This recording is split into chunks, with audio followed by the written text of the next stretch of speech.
One interesting and very well-known fact is that every time you really want to be transformative, you make an alliance. And I think that the most difficult times generate the need for stronger and more meaningful alliances.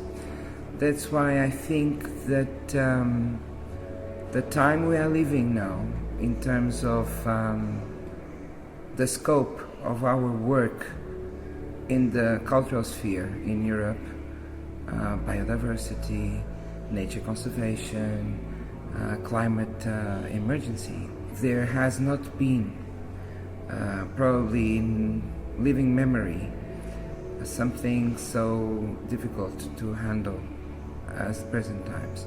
That's precisely when you have to get out of your box and reach out, first of all, to the visitors, the communities of scientists that work around you, universities, research laboratories, agencies, NGOs, private and public.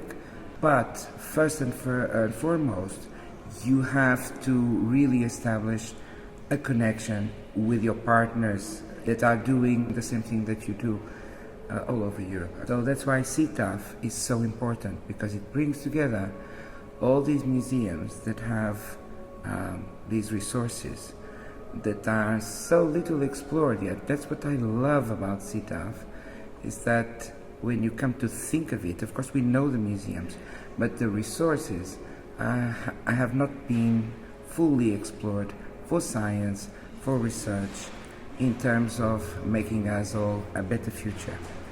As Europeans and as museums, society asks us to be increasingly critical of the way our collections were gathered, collected, and managed.